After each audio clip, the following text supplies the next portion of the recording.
نئے نئے بہادر امام علی مقام کے مقابل آتے رہے۔ جس طرف امام حسین گھوڑا لے جاتے ہیں، صفوں کی صفیں کاٹ ڈالتے ہیں، دشمن ہیبت زدہ ہو گئے۔ مدینہ طیبہ میں خاندان رسول میں 4 ہجری 5 شعبان کے روز سید الشہداء حضرت امام حسین رضی اللہ تعالیٰ عنہ کی ولادت ہوئی۔ امام حسین رضی اللہ تعالیٰ عنہ کی شہادت کی خبر ان کے بچپن ہی میں مشہور ہو گئی تھی، جس کا ذکر ہمیں کئی احادیث کریمہ سے ملتا ہے۔ حدیث نبوی صلی اللہ علیہ وسلم ہے کہ مجھے جبریل نے خبر دی کہ میرے بعد میرا بیٹا حسین زمین طف میں قتل کیا جائے گا، اور جبریل علیہ السلام میرے پاس یہ مٹی لائے۔ انہوں نے عرض کیا کہ یہ حسین رضی اللہ تعالیٰ عنہ کی جائے شہادت کی خاک ہے، اور طف اس جگہ کا نام ہے جسے کربلا کہا جاتا ہے۔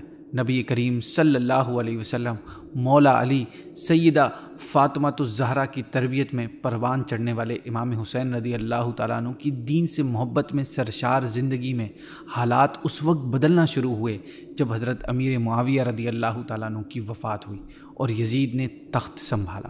اس نے اپنی بیعت لینے کے لیے اطراف کے ممالک سلطنت میں مکتوب روانہ کیے۔ مدینہ طیبہ کا عامل جب یزید کی بیعت لینے امام حسین رضی اللہ تعالیٰ عنہ کی خدمت میں حاضر ہوا تو آپ نے اس کے ظلم اور ناانصافی کی بنا پر اس کو نااہل قرار دے دیا اور بیعت کرنے سے انکار کر دیا۔ امام حسین نے جیسے ہی یزید کی بیعت کا انکار کیا اور اسے معلوم ہوا کہ امام حسین اس کی بیعت نہیں کر رہے، اس کے دل میں امام حسین کے خلاف دشمنی بھڑک اٹھی اور امام کو اسی رات مدینے سے مکہ مکرمہ ہجرت کرنا پڑی۔ یہ واقعہ 34 شعبان سن 60 ہجری کا ہے۔ مکے میں آپ ایک پناہ گزین کی حیثیت سے رہنے لگے۔ نہ آپ نے یزید کے خلاف کسی سے بیعت لی اور نہ ہی اپنے لیے کوئی لشکری طاقت کوئی جمع کی۔ یہاں یہ بھی بات ذہن میں رہے کہ اہل کوفہ امیر معاویہ رضی اللہ تعالیٰ عنہ کے زمانے میں ہی امام حسین رضی اللہ تعالیٰ عنہ کی خدمت میں درخواستیں بھیج رہے تھے، لیکن امام رضی اللہ تعالیٰ عنہ نے صاف انکار کر دیا تھا۔ امیر معاویہ کی وفات اور یزید کی تخت نشینی کے بعد اہل عراق کی بڑی بڑی جماعتوں نے متفق ہو کر امام علی مقام کی خدمت میں درخواستیں بھیجیں اور ان میں اپنی وفاؤں، جذباتوں، عقیدت، اخلاص کا اظہار کیا اور امام پر اپنی جان و مال فدا کرنے کی تمنا ظاہر کی۔ اس طرح کی التجائے ناموں اور درخواستوں کا سلسلہ بند گیا اور تمام جماعتوں اور لوگوں کی طرف سے 150 کے قریب خطوط امام علی مقام کی خدمت میں پہنچے۔ کہاں تک اگنور کیا جاتا اور کب تک امام علی مقام جواب نہ دیتے؟ آپ نے خطوں اور دعوتوں کے جواب میں اپنے چچا زاد بھائی مسلم بن عقیل کو کوفہ روانگی کا فیصلہ فرمایا۔ امام حسین کے حکم پر مسلم بن عقیل امام حسین کا کوفیوں کے نام خط لے کر کوفہ روانہ ہوئے۔ امام حسین نے اس خط میں لکھا تھا کہ تمہاری بیعت کرنے کے وعدوں اور کوفہ آنے کی دعوت کے جواب میں مسلم بن عقیل کو روانہ کر رہا ہوں، ان کی مدد و حمایت تم پر لازم ہے۔ مسلم بن عقیل اپنے 2 بیٹوں کے ہمراہ کوفہ کی طرف چل دیے۔ حضرت مسلم بن عقیل رضی اللہ تعالیٰ عنہ نے کوفہ پہنچ کر مختار بن ابی عبید کے مکان پر قیام فرمایا۔ آپ کی تشریف آوری کی خبر سن کر ہر جگہ سے لوگ آپ کی زیارت کو آنے لگے اور 12,000 سے زیادہ تعداد نے آپ کے ہاتھ پر امام حسین رضی اللہ تعالیٰ عنہ کی بیعت کر لی۔ مسلم بن عقیل نے اہل عراق کی محبت و عقیدت دیکھ کر امام علی مقام کو خط لکھا کہ جلدی تشریف لے آئیں تاکہ لوگ یزید کے شر سے محفوظ رہیں اور دین حق کی تائید ہو، مسلمان امام حق کی بیعت سے شرف اور فیض پا سکیں۔ پھر 2 شخص مسلم بن یزید حضرمی اور عمارہ بن ولید بن عقبہ نے یزید کو اطلاع دی کہ مسلم بن عقیل تشریف لائے ہیں اور اہل کوفہ میں ان کی محبت و عقیدت کا جوش بڑھ رہا ہے۔ ہزارہ آدمی ان کے ہاتھ پر امام حسین رضی اللہ تعالیٰ عنہ کی بیعت کر چکے ہیں۔ یہاں امام مسلم خط کے ذریعے امام حسین کو کوفیوں کے بہترین حالات اور کوفیوں کی بیعت کے بارے میں خبر دے چکے ہیں کہ آپ جلدی تشریف لے آئیں، اور دوسری طرف مسلم بن یزید حضرمی اور عمارہ بن ولید یزید کو خط لکھ چکے ہیں کہ تیرے خلاف امام مسلم کوفیوں کو بغاوت پر اکسا رہے ہیں۔ امام مسلم کا کوفہ پہنچنا، کوفیوں کا امام مسلم کے ہاتھ پر بیعت کرنا، امام مسلم نے کوفیوں کی محبت اور جذبہ بیعت کی خبر خط کی صورت میں امام حسین کی طرف روانہ کر دی، اور یزید کو بھی علم ہو گیا کہ کوفہ میں میرے خلاف کیا ہو رہا ہے۔ تو یزید نے یہ اطلاع ملتے ہی نعمان بن بشیر کو معزول کر دیا اور عبید اللہ بن زیاد جو اس وقت یزید کی طرف سے بصرہ کا گورنر تھا اسے کوفہ کا گورنر بنا دیا۔ عبید اللہ بن زیاد بہت مکار تھا، وہ بصرہ سے روانہ ہوا۔ اس کی مکاریوں اور عیاریوں اور کوفہ والوں کی منافقت کے نتیجے میں امام مسلم کے ساتھ کیا کیا ظلم ہوئے، یہاں تک کہ امام مسلم رضی اللہ تعالیٰ عنہ اس غربت و مسارفت میں تنہا رہ گئے، کدھر جائیں، کہاں قیام کریں۔ حیرت ہے، کوفہ کے تمام مہمان خانوں کے دروازے تالے لگا کر بند کر دیے گئے۔ امام مسلم کے ساتھ آپ کے بچے بھی ہیں، انہیں کہاں ٹھہرائیں، انہیں کہاں سلائیں۔ کوفہ کے وسیع خطے میں 2-4 گز زمین حضرت مسلم کے رات گزارنے کے لیے نظر نہیں آ رہی تھی۔ اس حالت میں حضرت مسلم رضی اللہ تعالیٰ عنہ کو پیاس معلوم ہوئی۔ ایک گھر کے سامنے نظر پڑی جہاں ایک عورت موجود تھی۔ آپ نے اس سے پانی مانگا، اس نے آپ کو پہچان کر پانی دیا اور اپنی سعادت سمجھ کر آپ کو مکان میں رہائش دے دی۔ ابن زیاد کے سپاہیوں نے یہی ان کا محاصرہ کر لیا، انہیں گھیر لیا، جس کے بعد حضرت مسلم رضی اللہ تعالیٰ عنہ اور ابن زیاد کے لوگوں میں درمیان ایک بڑی خطرناک معرکہ یعنی جنگ ہوئی۔ اپنی شکست دیکھ کر دشمن نے ایک چال چلی اور مسلم رضی اللہ تعالیٰ عنہ کو ابن زیاد سے بات کرنے کا کہہ کر ابن زیاد کے پاس جانے کا کہا، جس پر وہ مان گئے۔ چنانچہ یہ لوگ مسلم بن عقیل رضی اللہ تعالیٰ عنہ کو عبید اللہ بن زیاد کے پاس لے کر روانہ ہوئے۔ اس بدبخت نے پہلے ہی دروازے کی دونوں سائیڈوں میں تلوار کے ساتھ سپاہیوں کو چھپا کر کھڑا کر دیا تھا۔ وہ جیسے ہی دروازے میں داخل ہونا تھا کہ دونوں طرف سے تلواروں کے وار کی اور امام مسلم رضی اللہ تعالیٰ عنہ کو بے رحمی سے شہید کر دیا گیا۔ امام مسلم تو شہید ہو گئے، لیکن آپ کے ساتھ آپ کے 2 بچے بھی کوفہ آئے تھے۔ ان بچوں کے ساتھ بھی یزیدیوں کی طرف سے بہت دردناک سلوک کیا گیا۔ ان 2 معصوم بچوں کو بھی طرح طرح کے ظلم و ستم کے بعد شہید کر دیا گیا۔ دوسری طرف حضرت مسلم رضی اللہ تعالیٰ عنہ کا خط امام کو مل چکا ہے، جس میں امام حسین سے کوفیوں کی عقیدت، بے پناہ محبت اور ہزاروں لوگوں کی بیعت ہونے کی اطلاع دے دی گئی تھی۔ خط پڑھتے ہی امام علی مقام 72 لوگوں کے ساتھ کوفہ کی طرف سفر شروع کرتے ہیں۔ سفر کے دوران ذات عرق کے مقام پر بشیر بن غالب اسدی سے ملے، جو کہ کوفہ سے مکہ کی طرف آ رہے تھے۔ امام علی مقام ان سے اہل عراق کا حال دریافت کرتے ہیں تو انہوں نے بتایا کہ کوفیوں کے دل آپ کے ساتھ ہیں، مگر تلواریں بنی امیہ کے ساتھ ہیں۔ اسی طرح کی گفتگو دوران سفر ملنے والے عرب کے مشہور شاعر فرزدق سے ہوئی۔ اس کے بعد عبداللہ بن مطیع سے امام حسین کی ملاقات ہوئی۔ انہوں نے بھی امام علی مقام کو کوفہ نہ جانے کا کہا کہ وہاں کے حالات اچھے نہیں ہیں۔ امام علی مقام نے فرمایا کہ ہمیں وہی مصیبت پہنچ سکتی ہے جو خداوند عالم نے ہمارے لیے مقرر فرما دی۔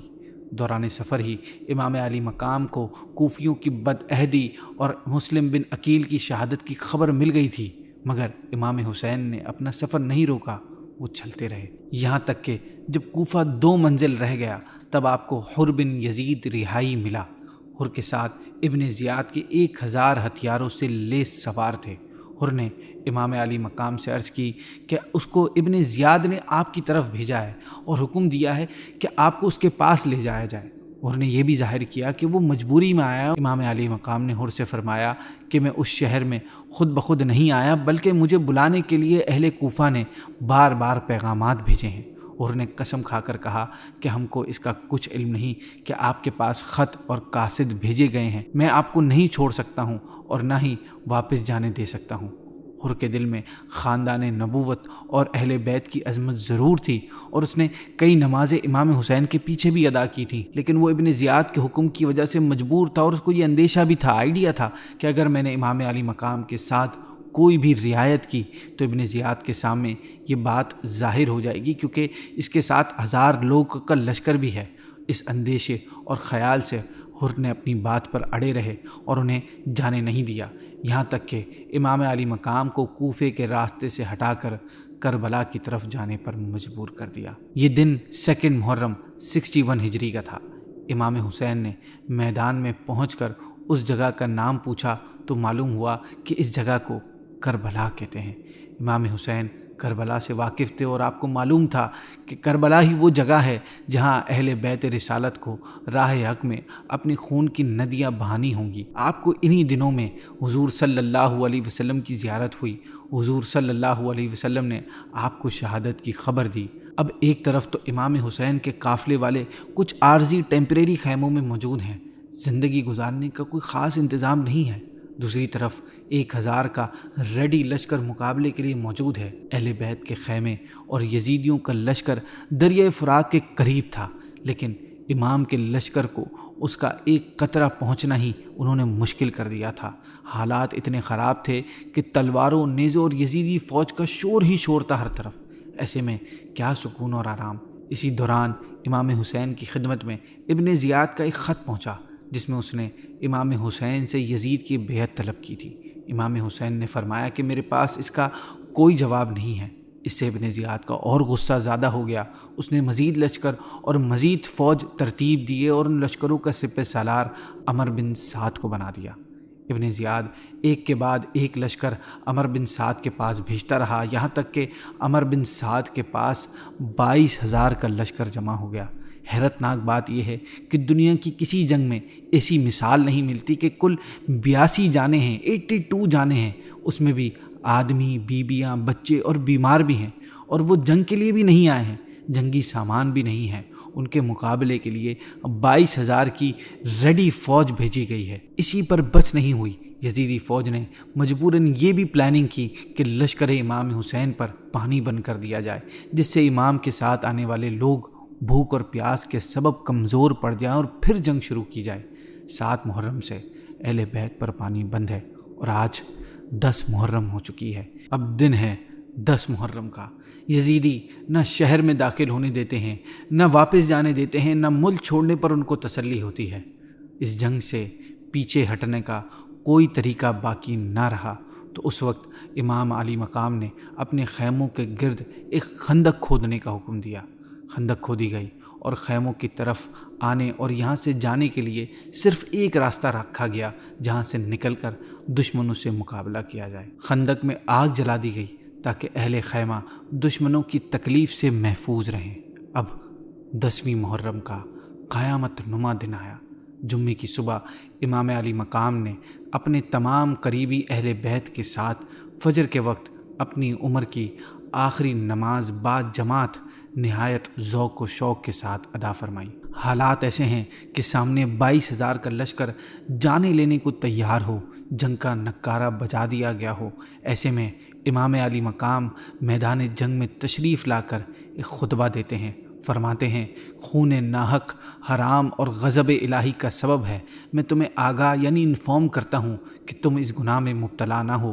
میں نے کسی کو قتل نہیں کیا ہے، کسی کا گھر نہیں جلایا ہے، کسی پر حملہ آور نہیں ہوا ہوں۔ اگر تم اپنے شہر میں داخل ہونے نہیں دیتے تو مجھے واپس تو جانے دو۔ تم سے کسی چیز کا طلبگار نہیں، نہ ہی تمہارا جانی دشمن ہوں کہ تم میری جان کے پیچھے پڑے ہو، اور تم کس طرح میرے خون کے الزام سے بری ہو سکتے ہو۔ روز محشر تمہارے پاس میرے خون کا کیا جواب ہوگا؟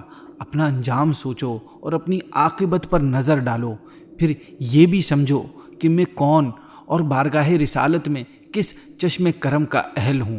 میرے والد کون ہیں، میری والدہ کس کی لخت جگر ہیں۔ میں انہی بطول زہرا کا بیٹا ہوں جن کے پل صراط پر گزرتے وقت عرش الہی سے ندا کی جائے گی کہ اے اہل محشر، سر جھکاؤ اور آنکھیں بند کرو کہ خاتون جنت رضی اللہ تعالی عنہا پل صراط سے 70,000 حوروں کے ساتھ گزرنے والی ہیں۔ میں وہی ہوں جس کی محبت کو سرکار صلی اللہ علیہ وسلم نے اپنی محبت فرمایا ہے۔ میرے فضائل سے تم خوب معلوم ہیں۔ میرے حق میں جو احادیث آئی ہیں تم اس سے بے خبر نہیں ہو۔ اس کا جواب یہ دیا گیا کہ آپ کے تمام فضائل ہمیں معلوم ہیں، مگر اس وقت یہ مسئلہ نہیں ہے۔ آپ جنگ کے لیے کسی کو میدان میں بھیجیں اور گفتگو ختم فرمائیں۔ امام علی مقام نے فرمایا کہ میں تمہارے لیے حجت ختم کرنا چاہتا ہوں تاکہ اس جنگ کو دفع کرنے کی تدبیر میں میری طرف سے کوئی چیز نہ رہ جائے، اور جب تم مجبور کرتے ہو تو مجبوراً مجھے تلوار اٹھانی ہی پڑے گی۔ امام علی مقام اور امام کے خاندان کے جوان تیار تھے۔ قریبی گاؤں کے مسلمان بے تاب ہو کر حاضر خدمت ہوئے اور کہا، جب تک ہم میں سے کوئی بھی زندہ ہے، اہل بیت کا کوئی بھی فرد میدان جنگ میں نہیں جائے گا۔ انہوں نے میدان میں پہنچ کر دشمنان اہل بیت سے شجاعت و بہادری کے ساتھ مقابلے کیے اور اپنی بہادری کے سکے جما دیے، اور ایک ایک نے یزیدی فوج کی کثیر تعداد کو ہلاک کر کے راہ جنت اختیار کرنا شروع کی۔ اسی طرح بہت سے جانباز رسول اللہ صلی اللہ علیہ وسلم پر اپنی جانیں نثار کر گئے۔ ان تمام تر حالات میں حر بن یزید رہائی قابل ذکر ہے، جو اب تک یزیدی فوج کا حصہ تھے۔ جنگ کے وقت حر کا دل بہت پریشان تھا اور اس بے قراری بے چینی اسے ایک جگہ رکنے نہیں دیتی تھی۔ بدن کانپ رہا ہے، چہرہ زرد ہو رہا ہے، پریشانی کے آثار نمایاں ہیں، دل دھڑک رہا ہے۔ ان کے بھائی مصعب بن یزید نے ان کا یہ حال دیکھ کر پوچھا، اے برادر، آپ مشہور جنگ آزما اور بہادر ہیں، آپ کے لیے یہ پہلا معرکہ نہیں ہے۔ جنگ کے خونی مناظر آپ کی نظر سے گزرے ہیں اور بہت سے طاقتور آپ کی تلوار سے شکار ہوئے ہیں۔ آپ کا یہ حال ہے اور آپ پر اس قدر خوف و ہراس کیوں غالب ہو رہا ہے؟ اور نے کہا، اے برادر، یہ مصطفیٰ صلی اللہ علیہ وسلم کے نواسے سے جنگ ہے، اپنی عاقبت سے لڑائی ہے۔ میں جنت و دوزخ کے درمیان کھڑا ہوں، دنیا پوری قوت کے ساتھ مجھے جہنم کی طرف کھینچ رہی ہے اور میرا دل اس کی ہیبت سے کانپ رہا ہے۔ اسی گفتگو کے درمیان امام علی مقام کی آواز آئی، فرماتے ہیں، کوئی ہے جو آج آل رسول پر جان نثار کرے اور سید عالم صلی اللہ علیہ وسلم کی بارگاہ میں کامیابی پائے؟ یہ صدا تھی کہ جس کو حر نے حر سے حضرت حر بنایا۔ آپ نے گھوڑا دوڑایا اور امام علی مقام کی خدمت میں حاضر ہو کر عرض کی، اے ابن رسول صلی اللہ علیہ وسلم، فرزند بطول، میں وہی حر ہوں جو پہلے آپ کے مقابلے میں آیا تھا اور جس نے آپ کو اس میدان بیابان میں روکا تھا۔ اپنی اس جسارت اور غلطی پر نادم ہوں، شرمندگی سے نظر نہیں ملا پا رہا۔ اب آپ مجھے اہل بیت پر اپنی جان قربان کرنے کی اجازت دیں۔ امام علی مقام نے حر کے سر پر اپنا ہاتھ رکھا اور فرمایا، اے حر، بارگاہ الہی میں مخلص بندوں کا استغفار مقبول ہے۔ ہم نے تمہاری معذرت قبول کی اور پھر حضرت حر اجازت پا کر میدان کی طرف روانہ ہوئے۔ گھوڑا دوڑا کر دشمنوں کے سامنے پہنچے۔ حر کے بھائی مصعب بن یزید نے دیکھا کہ حر اب جہنمی یزید کے ساتھ نہیں بلکہ سردار نوجوان جنت کے ساتھ ہیں۔ اس کے دل میں بھی ولولہ اٹھا اور گھوڑا دوڑاتے ہوئے حضرت حر کی طرف چل دیا۔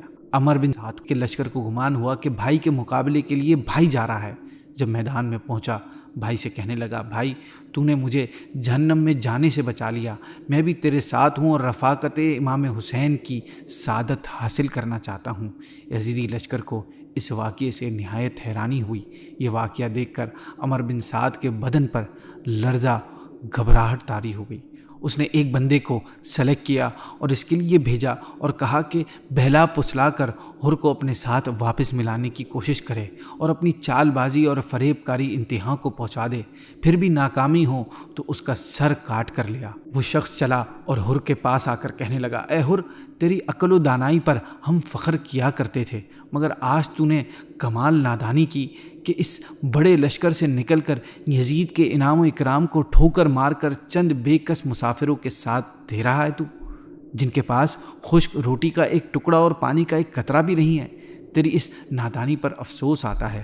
حر نے کہا، ہے بے عقل، تجھے اپنی نادانی پر رنج کرنا چاہیے کہ تو نے اپنی اعلیٰ کو چھوڑ کر نجس کو قبول کیا اور آخرت کے مقابلے میں دنیا کو ترجیح دی۔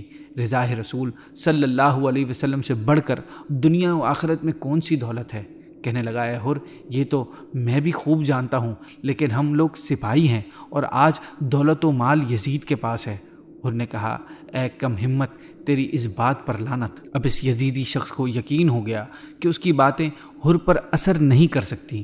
اہل بیت کی محبت اس کے دل میں بہت زیادہ اتر چکی ہے اور اس کا سینہ آل رسول صلی اللہ علیہ وسلم کی محبت سے بھر چکا ہے۔ کوئی مکر و فریب اس پر نہیں چلے گا۔ باتیں کرتے کرتے ایک تیر حر کے سینے پر اس نے کھینچ مارا۔ حر نے زخم کھا کر ایک نیزے کا وار کیا جو سینے سے پار ہو گیا اور زمین پر آ کر وہ گر گیا۔ اس شخص کے 3 بھائی تھے، وہ تینوں حضرت حر سے لڑنے کو آئے۔ حر نے آگے بڑھ کر ایک کا سر تلوار سے اڑا دیا، دوسرے کی کمر میں ہاتھ ڈال کر زین سے اٹھا کر اسے اس طرح پھینکا کہ اس کی گردن ٹوٹ گئی۔ تیسرا بھائی بھاگ نکلا اور حر نے اس کا پیچھا کیا۔ قریب پہنچ کر اس کی پشت پر یعنی کمر پر نیزہ مارا، وہ سینے سے نکل گیا۔ اب ہر نے لشکر ابن سعد پر حملہ کیا اور خوب زور کی جنگ ہوئی۔ لشکر ابن سعد کو ہر کی جنگی ہنر کا اعتراف کرنا پڑا اور وہ فرزند رسول صلی اللہ علیہ وسلم پر جان فدا کر گیا۔ امام علی مقام ہر کو اٹھا کر لائے اور ان کے سر کو اپنی گود میں رکھ کر اپنے دامن سے ان کے چہرے کی مٹی دور فرمانے لگے۔ ابھی ہر میں کچھ جان باقی تھی، آنکھیں کھول دیں، دیکھا کہ ابن رسول کی گود میں ہوں۔ اس اطمینان کی کیفیت میں دنیا سے رخصت ہو گئے۔ اس کے بعد حضرت ہر کے بھائی اور غلام بھی جنگ کی میدان میں اترے اور کئی یزیدیوں کو جہنم واصل کر کے خود شہادت پا کر جنت کے مسافر بن گئے۔ 50 سے زائد لوگ شہید ہو چکے ہیں۔ اب صرف اہل بیت کے افراد ہی زندہ ہیں۔ ابن سعد نے اس بات کا اعتراف کیا کہ اگر ان حضرات پر پانی بند نہ کیا جاتا تو اہل بیت کا ایک ایک جوان تمام لشکر کو برباد کر ڈالتا۔ وہ گزرتا گیا، ایک ایک کر کے تمام شہزادے شہید ہوتے چلے گئے۔ اب امام علی مقام کے سامنے ان کے نور نظر حضرت علی اکبر رضی اللہ تعالیٰ عنہ حاضر ہیں، میدان کی اجازت چاہتے ہیں۔ امام علی مقام اس نوجوان بیٹے کو خود گھوڑے پر سوار کرتے ہیں، اسلحہ اپنی مبارک ہاتھوں سے لگاتے ہیں، فولادی ٹوپی سر پر رکھتے ہیں، کمر پر پٹخا باندھتے ہیں، تلوار اور نیزہ دیتے ہیں۔ اس وقت اہل بیت کی بیویوں بچوں پر کیا گزر رہی تھی، جن کا تمام کنبہ اور قبیلہ، بھائی بیٹے سب شہید ہو چکے ہیں۔ علی اکبر خیمے سے رخصت ہو کر میدان جنگ میں آئے۔ لشکریوں نے عمر بن سعد سے پوچھا، یہ سوار کون ہے جس کی خوبصورتی آنکھوں کو متاثر کر رہی ہے اور بہادری دل میں خوف پیدا کر رہی ہے؟ کہنے لگا، یہ امام حسین رضی اللہ تعالیٰ عنہ کے بیٹے ہیں۔ صورت و سیرت میں آپ اپنے نانا کریم صلی اللہ علیہ وسلم سے بہت زیادہ مناسبت رکھتے تھے۔ یہ سن کر لشکریوں کو کچھ پریشانی ہوئی اور ان کے دل ان پر ملامت کرنے لگے کہ ہم کن سے مقابلہ کر رہے ہیں۔ لیکن ابن زیاد کے وعدے اور یزید کے انعام و اکرام کی لالچ اور دولت، اس کی حرص، اس طرح اس میں گرفتار تھے یہ لوگ کہ انہوں نے اپنے ضمیر کی ملامت کی بھی پرواہ نہ کی۔ شہزادہ علی اکبر نے ابن سعد سے کہا کہ کون مقابلے میں آئے گا؟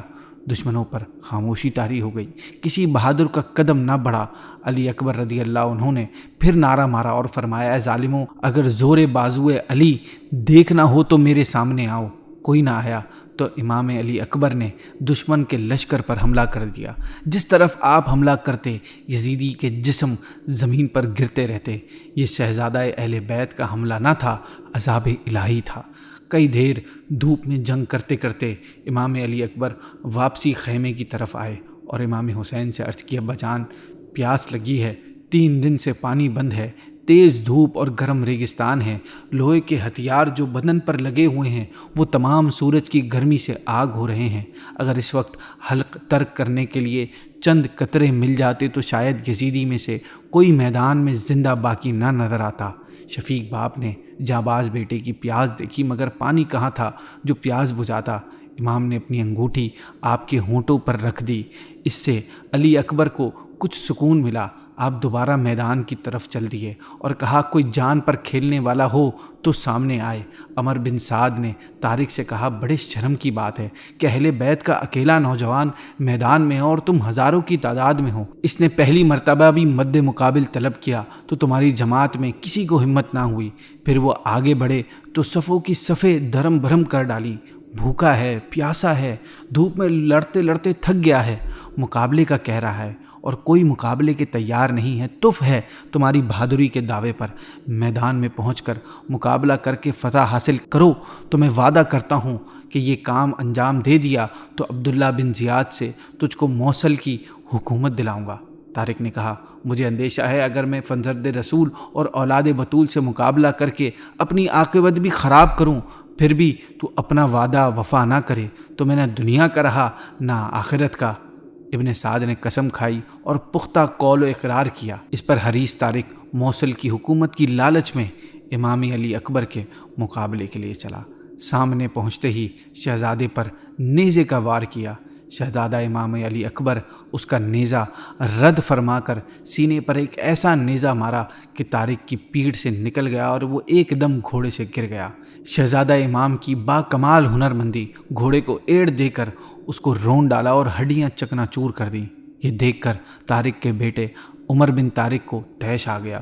وہ چلاتا ہوا گھوڑا دوڑا کر شہزادے پر حملہ آور ہوا۔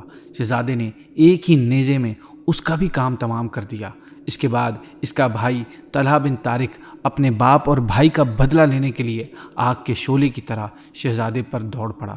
امام علی اکبر نے اس کے گریبان میں ہاتھ ڈال کر ذہن سے اٹھا لیا اور اسے زمین پر اس زور سے پٹکا کہ اس کا وہیں پہ دم نکل گیا۔ شہزادے کی ہیبت سے لشکر میں شور برپا ہو گیا۔ ابن سعد نے ایک مشہور بہادر مسرع بن غالب کو شہزادے کے مقابلے کے لیے بھیجا۔ مسرع نے شہزادے پر حملہ کیا۔ آپ نے تلوار سے نیزہ توڑ کر اس کے سر پر ایسی تلوار ماری کہ زین تک کٹ گئی، 2 ٹکڑے ہو کر گر گیا۔ اب کسی میں ہمت نہ رہی تھی کہ تنہا اس شیر کے مقابل آتا۔ ناچار ابن سعد نے محکم بن طفیل اور ابن نوفل کو 1,000 سواروں کے ساتھ شہزادہ علی وقار پر ایک ساتھ حملہ کرنے کے لیے بھیجا۔ شہزادے نے نیزہ اٹھا کر ان پر حملہ کیا اور انہیں دھکیل کر پیچھے کر دیا۔ آپ پر پیاس کی شدت بہت ہوئی۔ پھر گھوڑا دوڑا کر بابا جان امام حسین رضی اللہ تعالیٰ عنہ کی خدمت میں حاضر ہو کر عرض کیا، العطش العطش بابا، پیاس کی بہت شدت ہے۔ اس مرتبہ امام علی وقام امام حسین نے فرمایا، اے میرے بیٹے، حوض کوثر سے سحرابی کا وقت قریب آ گیا ہے۔ دست مصطفیٰ سے وہ جام ملے گا جس کی لذت نہ تصور میں آ سکتی ہے، نہ زبان سے بیان کر سکتی ہے۔ یہ سن کر حضرت علی اکبر رضی اللہ تعالیٰ عنہ کو خوشی ہوئی اور وہ پھر میدان کی طرف لوٹ گئے اور دشمن لشکر پر حملہ کرنے لگے۔ اس مرتبہ یزیدی لشکر نے ایک ساتھ چاروں طرف سے گھیر کر حملہ کرنا شروع کر دیا۔ آپ بھی حملہ فرماتے رہے اور دشمن ہلاک ہو کر خاک و خون میں ملتے رہے، لیکن چاروں طرف سے نیزوں اور تلواروں کے وار سے آپ زخمی ہو گئے اور اس حالت میں آپ گھوڑے سے نیچے آ گئے۔ اس وقت آپ نے امام حسین کو آواز دی کہ مجھ کو لے لیجئے۔ امام رضی اللہ تعالیٰ عنہ گھوڑا بڑھا کر میدان میں پہنچے اور جانباز نونہال کو خیمے میں لے آئے۔ ان کا سر گود میں لیا۔ علی اکبر نے آنکھ کھولی اور اپنا سر والد کی گود میں دیکھ کر فرمایا، اے بابا جان، میں دیکھ رہا ہوں آسمان کے دروازے کھلے ہیں، جنت حوریں شربت کے جام لیے انتظار کر رہی ہیں۔ یہ کہا اور جان آفری کے سپرد کی۔ اہل بیت کا صبر و تحمل، اللہ اکبر۔ آل رسول نے رضا و صبر کا وہ امتحان دیا جس نے دنیا کو حیرت میں ڈال دیا۔ بڑے سے لے کر بچے تک مصیبت میں مبتلا تھے۔ امام علی مقام کے چھوٹے فرزند علی اصغر بھی کمسن ہیں، شیر خوار ہیں، پیاس سے بیتاب ہیں، پیاس کی شدت سے تڑپ رہے ہیں۔ ماں کا دودھ خشک ہو چکا ہے، پانی کا نام و نشان تک نہیں ہے۔ اس چھوٹے بچے کی خشک ننھی زبان باہر آتی ہے، بے چینی میں ہاتھ پاؤں مارتے ہیں، کبھی ماں کی طرف دیکھتے ہیں اور ان کی سوکھی زبان دکھلاتے ہیں۔ نادان بچہ کیا جانتا ہے کہ ظالموں نے پانی بند کر دیا ہے۔ ماں کا دل اس بے چینی سے پاش پاش ہوتا جاتا ہے۔ والدہ نے امام علی مقام سے عرض کی کہ اس ننھی سی جان کی بےتابی دیکھی نہیں جاتی، شاید اس پر تو ان کو رحم آئے گا، اس کو تو چند قطرے دے دیں گے۔ یہ نہ جنگ کرنے کے لائق ہے، نہ میدان کے لائق ہے، اس سے کیا دعوت ہے۔ امام علی مقام اس چھوٹے سے نور نظر کو سینے سے لگا کر دشمن کے سامنے پہنچے اور فرمایا کہ اپنے تمام کنبہ تو تمہاری بے رحمی کی نظر کر چکا ہوں۔ یہ شیر خوار بچہ پیاس سے دم توڑ رہا ہے، اس کی بےتابی دیکھو اور اس کا حلق ترک کرنے کو ایک گھونٹ پانی دے دو۔ ظالموں کو ذرا رحم نہ آیا، پانی کے بجائے ایک بدبخت نے تیر مارا جو علی اصغر رضی اللہ تعالیٰ عنہ کا حلق چیرتا ہوا امام علی مقام کے بازو میں گھس گیا۔ امام نے وہ تیر کھینچا، بچے نے تڑپ تڑپ کر جان دے دی اور خاموشی چھا گئی۔ اہل خیمہ کو تھا کہ وہ بے رحم اس بچے کو ضرور پانی دے دیں گے اور اس کی تشنگی دلوں پر ضرور اثر کرے گی، لیکن جب امام علی مقام خیمے میں لائے اور اس کی والدہ نے پہلی نظر میں دیکھا کہ بچے میں حرکت نہیں ہے، سکون کا عالم ہے، تو گمان ہوا کہ پانی دے دیا ہوگا۔ امام علی مقام سے دریافت کیا تو آپ نے فرمایا، وہ بھی ساقی کوثر کے جام رحمت و کرم سے سیراب ہونے کے لیے اپنے بھائیوں سے جا ملا ہے۔ اللہ نے ہماری یہ چھوٹی قربانی بھی قبول فرمائی۔ اس طرح یہ ننھا علی اصغر اور یہ علی اکبر بھی شہید ہو گئے۔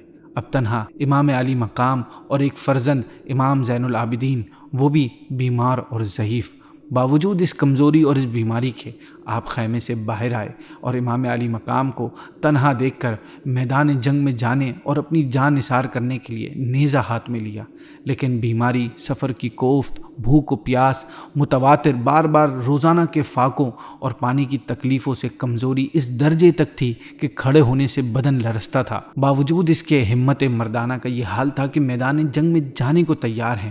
امام علی مقام نے فرمایا، بیٹا لوٹ آؤ، میدان جانے کا ارادہ نہ کرو، مجھے تمہاری ذات کے ساتھ بہت امیدیں وابستہ ہیں۔ میری شہادت کے بعد اہل بیت کو وطن تک کون پہنچائے گا؟ بیویوں کی نگہداشت کون کرے گا؟ جو امانتیں میرے پاس ہیں کس کو سپرد کی جائیں گی؟ قرآن کریم کی محافظت اور میری نسل کس سے چلے گی؟ حسینی سیدوں کا سلسلہ کس سے جاری ہوگا؟ اے نور نظر، لخت جگر، یہ تمام کام تمہارے ذمے کیے جاتے ہیں۔ امام علی مقام نے آپ کی درخواست قبول نہ کی اور خود جنگ میں جانے کے لیے تیار ہوئے۔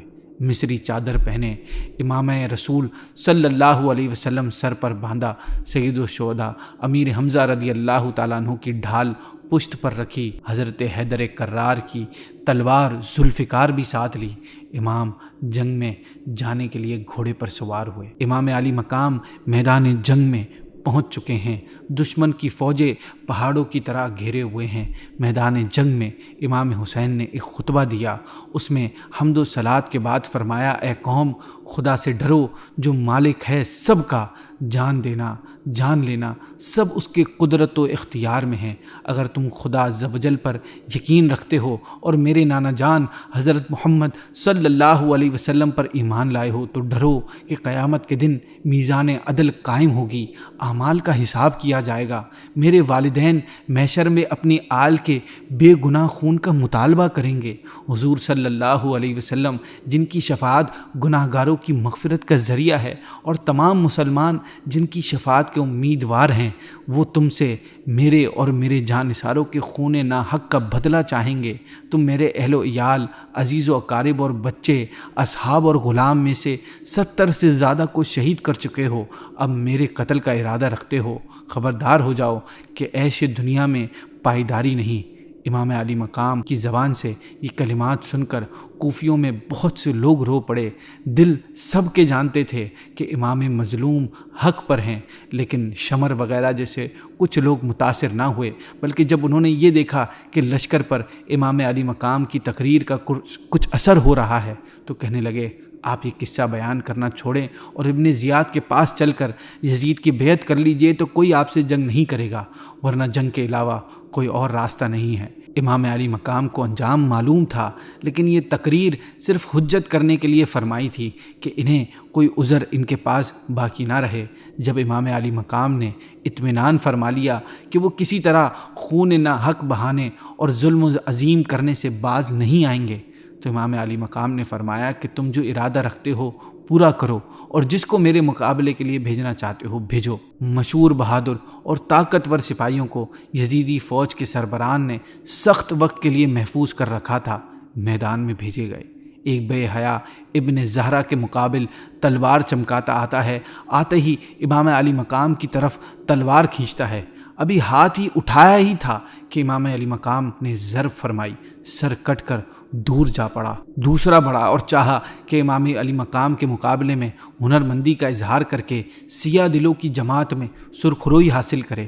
اس نے ایک نعرہ مارا اور پکار کر کہنے لگا کہ شام و عراق میں میری بہادری کا شہرہ ہے اور مصر و روم سمیت دنیا بھر کے بہادر لوگ میرا لوہا مانتے ہیں۔ آج تم میرے زور و طاقت کو اور داؤ پیچ کو دیکھو۔ ابن سعد کے لشکر کے لوگ اس متکبر سرکش کی باتوں سے بہت خوش ہوئے اور سب دیکھنے لگے کہ کس طرح امام علی مقام سے مقابلہ کرے گا۔ لیکن جب وہ امام حسین کے سامنے آیا تو امام حسین نے اس سے فرمایا کہ تم مجھے جانتا نہیں جو میرے مقابل اس دلیری سے آتا ہے، ہوش میں ہے؟ اس طرح ایک ایک مقابل آیا تو میری تلوار سب کو کاٹ دے گی۔ شامی نوجوان یہ سن کر اور طیش میں آیا اور بجائے جواب کے امام علی مقام پر تلوار کا وار کیا۔ امام علی مقام نے اس سے وار بچا کر کمر پر اسے تلوار ماری اور کھیرے کی طرح کاٹ ڈالا۔ اس طرح یزیدی فوج میں نئے نئے بہادر امام علی مقام کے مقابل آتے رہے، مگر جو سامنے آیا ایک ہی ہاتھ میں امام حسین نے اس کا قصہ تمام فرمایا۔ کسی کے سر پر تلوار ماری تو زین تک کاٹ ڈالی، کسی کو نیزے پر اٹھایا اور زمین پر پٹک دیا، کسی کے سینے میں نیزہ مارا اور پار نکال دیا۔ لاشوں کے انبار لگ گئے۔ لشکر یزید میں شور مچ گیا کہ جنگ کا یہ انداز رہا تو حیدر کا شیر کوفہ کی عورتوں اور بچوں کو بیوہ اور یتیم بنا کر چھوڑے گا، اور اس کی تلوار سے کوئی بہادر جان بچا کر نہ جا سکے گا۔ جس طرف امام حسین گھوڑا لے جاتے ہیں، صفوں کی صفیں کاٹ ڈالتے ہیں۔ دشمن ہیبت زدہ ہو گئے اور حیرت میں آ گئے کہ امام علی مقام کے حملے سے بچنے کی کوئی صورت نہیں۔ ابن سعد اور اس کے مشیروں میں بہت تشویش ہوئی کہ اکیلے امام علی مقام کے مقابل ہزاروں کی جماعتیں بے فائدہ ہیں۔ تاریخ عالم میں ہماری نامردی کا یہ واقعہ ہماری رسوائی کے طور پر آئندہ نسلوں کو بتایا جائے گا۔ کوئی تدبیر کرنی پڑے گی کہ ایک ایک کر کے لڑنے سے جنگ میں ہماری ساری فوج بھی اس شیر حق سے مقابلہ نہیں کر سکتی۔ ہمیں ایک ساتھ چاروں طرف سے امام حسین پر حملہ کرنا پڑے گا۔ اب امام حسین رضی اللہ تعالیٰ عنہ پر تیروں کی بارش ہو رہی ہے۔ جسم نیزوں کے حملوں سے بری طرح زخمی ہو چکا ہے۔ تیر اندازوں کی جماعتیں ہر طرف سے امام پر تیر برسا رہی ہیں۔ گھوڑا اس قدر زخمی ہو گیا ہے کہ اس میں کام کرنے کی قوت نہیں رہی۔ اس وجہ سے حضرت امام حسین رضی اللہ تعالیٰ عنہ کو ایک جگہ پر ٹھہرنا پڑا۔ ہر طرف سے تیر آ رہے ہیں۔ جسم زخموں سے چکنا چور اور لہو لہان ہو چکا ہے۔ ایک تیر پیشانی اقدس پر لگا جو مصطفیٰ صلی اللہ علیہ وسلم کی بوسہ گاہ تھی۔ ظالم یزیدیوں نے اس پیشانی کو تیر سے گھائل کیا۔ امام حسین رضی اللہ تعالیٰ عنہ کو چکر آ گئے اور آپ گھوڑے سے نیچے تشریف لے آئے اور آپ رب کے حضور سجدے میں چلے گئے۔ اسی حالت میں ایک شخص نے آپ پر نیزے سے حملہ کیا اور آپ 10 محرم الحرام 61 ہجری کو جمعے کے روز 56 سال 5 ماہ 5 دن کی عمر میں شہید کر دیے گئے۔ ابھی اس ظلم کی کہانی ختم نہیں ہوئی۔ یزیدیوں نے سر مبارک کو جسم سے جدا کرنا چاہا اور ابن خرشہ نے اس ناپاک ارادے سے آگے بڑھا، مگر امام علی مقام کی ہیبت سے اس کے ہاتھ کانپ گئے اور تلوار ہاتھ سے گر گئی۔ خولی ابن یزید یہ شبل ابن یزید نے بڑھ کر آپ کے سر اقدس کو تن مبارک سے جدا کر دیا۔ اللہ اکبر! پھر یہ سر مبارک ابن زیاد بدنہاد کے پاس پہنچا۔ معاذ اللہ اس نے سر مبارک کی بے حرمتی اور عجیب بکواس کرنے لگا۔ آخرکار انہوں نے انعامات حاصل کرنے کی غرض سے یزید کے پاس سر مبارک کو بھیج دیا۔ پھر یزید نے اپنے آپ کو صحیح ثابت کرنے کے لیے اہل بیت اطہار علیہم الرضوان کے ساتھ سر مبارک کو مدینہ پاک بھیج دیا اور حضرت خاتون جنت رضی اللہ تعالی عنہا یا حضرت حسن رضی اللہ تعالیٰ عنہ کے پہلو میں مدفون ہوئے۔ یہ تھا واقعہ کربلا۔ اللہ پاک ہمیں اس قربانی سے کچھ سیکھنے اور اسلام کے لیے، دین اسلام کے لیے قربانیاں دینے کی توفیق نصیب فرمائے۔